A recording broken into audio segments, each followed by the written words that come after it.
தென்னாடுடைய சிவனே போற்றி, எந்நாட்டவர்க்கும் இறைவா போற்றி. அனைத்து தமிழ் உள்ளங்களுக்கும் கனிவான வணக்கங்கள். 12 ஆண்டுகளுக்குப் பிறகு நடக்கும் குரு வக்ர பெயர்ச்சி.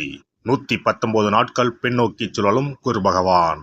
நவ கிரகங்களில் முழு சுப கிரகமான குரு பகவான் 2024ஆம் ஆண்டு மே 1ஆம் தேதியிலிருந்து ரிஷபராசியில் சஞ்சரித்து வருகிறார்.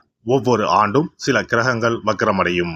அந்த வகையில் அக்டோபர் மாதம் 9ஆம் தேதி குரு பகவான் ரிஷபராசியில் வக்ரமடைகிறார்.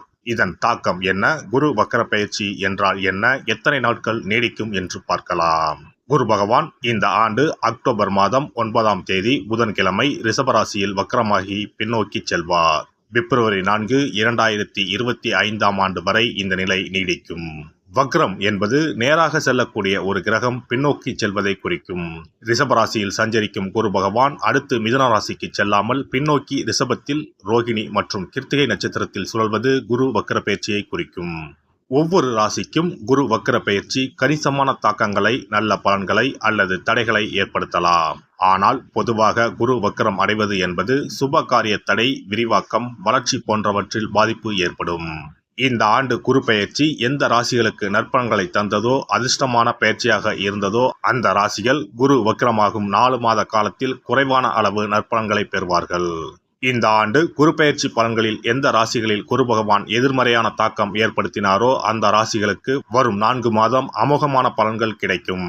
அக்டோபர் 9 முதல் குரு வக்ர பயிற்சி தொடங்குகிறது. நவம்பர் 15 வரை சனி வக்ர பயிற்சி நீடிக்கிறது.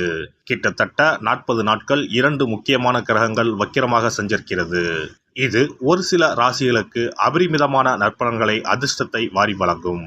பொதுவாக குரு பகவான் இருக்கும் இடத்தை விட பார்க்கும் இடங்கள் சுப பலன்களை பெறும்.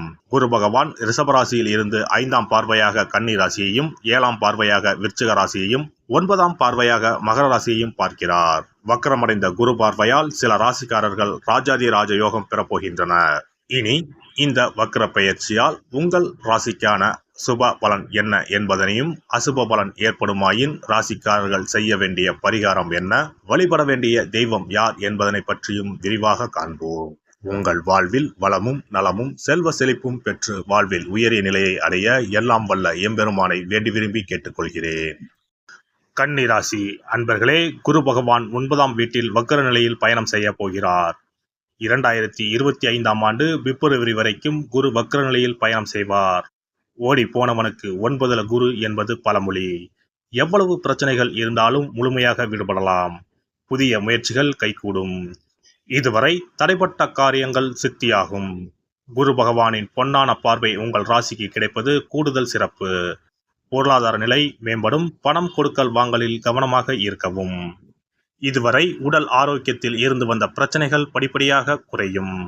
மருத்துவ செலவுகள் குறையும். சிலருக்கு சகோதர வகையில் கூட நன்மைகள் ஏற்பட வாய்ப்புள்ளது. தந்தையுடன் இருந்து வந்த மனக்கசப்புகள் நீங்கும். பூர்வீக சொத்து விஷயங்களில் நல்ல தீர்வு எட்டப்படும். பிள்ளைகள் வழியில் சிலருக்கு நன்மைகள் ஏற்படும். சுபகாரிய பேச்சுவார்த்தைகள் மகிழ்ச்சி தரும். திருமணமாகி குழந்தை இல்லாத தம்பதிகளுக்கு குழந்தை பாக்கியம் கிடைக்கும். வெளியூர் அல்லது வெளிநாடு சென்று பணிபுரியும் நல்ல வாய்ப்பு கிடைக்கும். பொருளாதாரத்தில் இருந்து வந்த தொய்வு நிலை ஒரு முடிவுக்கு வரும். இதனால் பொருளாதாரம் ஏற்றம் பெறும். பழைய கடன்கள் கூட அடைபடும். சிலர் வீடு, வாகனம் போன்றவற்றை வாங்கி மகிழும் வாய்ப்பும் கிடைக்கும். அதே போல உத்தியோகத்தில் இருந்து வந்த மனக்கசப்புகள் நீங்கும். புதிய நல்ல வேலை கூட கிடைக்கும். அலுவலகத்தில் இதுநாள் வரையில் எதிர்பார்த்த சம்பள உயர்வு, பதவி உயர்வு கிடைக்கும். விரும்பிய இடமாற்றமும் கிடைக்கும். இப்படியாக உத்தியோக ரீதியாக பெரும்பாலும் நன்மைகளே மேலோங்கி உங்களுக்கு காணப்படும். அதே வகையில் தொழில் அல்லது வியாபாரத்தில் இருந்து வந்த தொய்வு நிலை படிப்படியாக மாறும். சிலர் புதிய கிளைகளை துவங்குவீர்கள். வேலை பார்த்து கொண்டு இருந்த அன்பர்கள் கூட தொழில் தொடங்க வாய்ப்புள்ளது.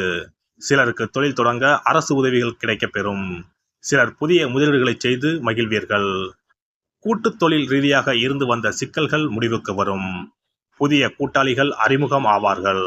அவர்கள் மூலமாக கூட்டு தொழிலில் நன்மைகள் ஏற்படும். கொடுக்கல் வாங்கல் விஷயங்கள் நல்லபடியாக நடந்தேறும். பெரிய முதலீடுகளை திறம்பட செய்து லாபம் பார்ப்பீர்கள். அரசியல்வாதிகள் பேச்சில் மட்டும் நிதானமாக இருந்து கொள்ளுங்கள். எனினும் சிலர் சாதுரியமாக பேசி மக்களின் மனதை பிடிப்பீர்கள். இன்னும் சிலர் இந்த காலகட்டத்தில் தலைமைக்கு மிகவும் நெருக்கமாவீர்கள். விவசாயிகள் நுட்பமாக செயல்பட்டு தங்களது உழைப்பால் முன்னேறுவீர்கள். அரசு வகையில் உதவிகள் கிடைக்கும். கலைஞர்களுக்கு புதிய வாய்ப்புகள் நல்லபடியாக தேடி வரும். எதிர்பார்த்த சம்பளமும் கிடைக்கப்பெறும். சிலருக்கு வெளியூர் அல்லது வெளிநாடு சென்று படிக்கும் வாய்ப்பு உண்டாகும். எதிர்பார்த்த துறை கிடைக்கப்பெறும். மொத்தத்தில் அனைத்து தரப்பினருக்கும் பெரும்பாலும் நல்ல பலன்கள் தான் ஏற்படும். குருவின் அருள் தீமைகளை இறுதியில் விரட்டும். ராகுவின் சஞ்சாரம் மட்டும் சாதகமாக இந்த காலத்தில் இல்லை என்பதால் ராகு காலத்தில் துர்க்கையை வழிபடுவது நல்லது. அதேபோல கேதுவுக்கு சங்கடஹர சதுர்த்தி தினங்களில் விநாயகரை வழிபடுங்கள், நல்லதே நடக்கும். சிறப்பு தொகுப்பு. இனி வரவே வராது என நினைத்த பணம் திரும்பி வருவதற்கு இதை மட்டும் செய்தால் போதும். நாம் கஷ்டப்பட்டு சேர்த்த அல்லது சம்பாதித்த பணத்தை யாரையாவது நம்பியோ அல்லது அவர்களுக்கு உதவி செய்வதற்காகவோ கொடுத்து ஏமாந்து இருக்கலாம். அப்படி இழந்த பணத்தை திரும்ப இனி வரவே வராது என நினைத்த பணத்தை கூட சில எளிய தாந்திரீக பரிகாரங்களை முறையாக செய்தால் திரும்ப பெற முடியும்.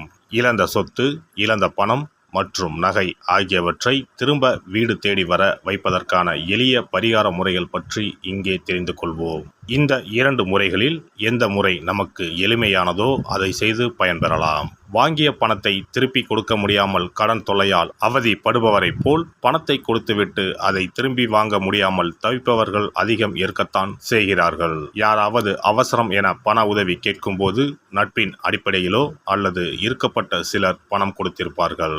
ஆனால் பணம் வாங்கிய நபரோ அந்த பணத்தை திருப்பி தராமல் இழுத்தடிக்கலாம். பணம் தர வேண்டிய நபருக்கு சூழ்நிலை காரணமாக பணம் வராமல் உங்களுக்கு திருப்பி தர முடியாமல் இருக்கலாம். அல்லது அந்த நபர் பணத்தை திருப்பி தரும் எண்ணமே இல்லாமல் இருக்கலாம். நீங்களும் பல முறை பணத்தை கேட்டு சலித்துவிட்டு இனி அந்த பணம் நமக்கு வரவே வராது என நினைத்து பணத்தை திருப்பி வாங்குவதற்கான முயற்சியை கூட கைவிட்டிருக்கலாம். இப்படி கொடுத்த பணம் திரும்பி வரவே வராது என நினைத்த பணத்தை உங்களிடம் பணம் வாங்கிய நபரே மனம் மாறி அவராக வந்து உங்களிடம் திருப்பி தருவதற்கு சில எளிய முறைகளை வீட்டிலேயே செய்தால் போதும். பரிகாரம் 1. கற்பூரம் ஒன்றை ஏற்றி அது எரியும் சுடரின் மீது இரும்பு கலந்த ஏதாவது ஒரு தட்டினை காட்ட வேண்டும். இப்படி காட்டும்போது அந்த தட்டில் கரி படலம் ஒன்று உருவாகும். இந்த கரியை உங்களின் வலதுபுற நடுவிரலில் எடுத்து ஒரு தெளிவான வெள்ளை காகிதத்தில் உங்களுக்கு பணம் கொடுக்க வேண்டிய நபரின் பெயரை எழுதி கொள்ளுங்கள். பிறகு அந்த பேப்பரை சிறியதாக மடித்து உள்ளங்கையில் வைத்துக்கொண்டு உங்களுக்கு பணம் கொடுக்க வேண்டிய அந்த நபரின் முகத்தை மனதில் நினைத்து கொண்டு அவர் உங்களுக்கு பணம் கொடுத்து விட்டதாகவும் உங்களுக்கு வரவேண்டிய பணம் அனைத்தும் வந்துவிட்டதாகவும் நினைத்து கொள்ளுங்கள். அந்த நபரின் பெயர் எழுதிய காகிதத்தை வீட்டின் பூஜை அறையில் வைத்து விடுங்கள். பிறகு அதை ஆற்றில் போட்டு விடலாம். பரிகாரம் 2. ஒரு சிறிய கிண்ணத்தில் மஞ்சளை தண்ணீர் கரைத்து எடுத்துக்கொள்ளுங்கள். ஒரு குச்சியால் அந்த மஞ்சளை தொட்டு வெள்ளை காகிதத்தில் பணம் தர வேண்டிய நபரின் பெயரை எழுதி கொள்ளுங்கள்.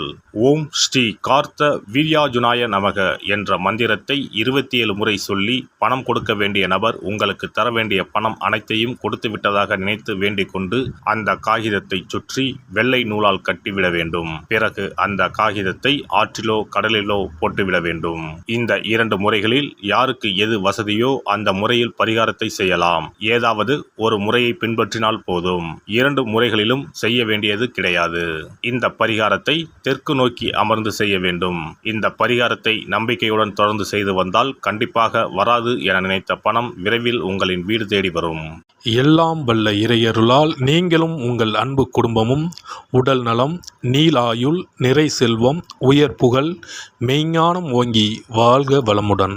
இந்த வீடியோ பதிவு உங்களுக்கு பிடித்திருந்தால் லைக் பண்ணுங்க, கமெண்ட் பண்ணுங்க, ஷேர் பண்ணுங்க, மறக்காம சப்ஸ்கிரைப் பண்ணுங்க, பக்கத்துல இருக்கிற பெல் பட்டனை கிளிக் பண்ணுங்க. நன்றி, வணக்கம். ஓம் நமச்சிவாய, சிவாய நம.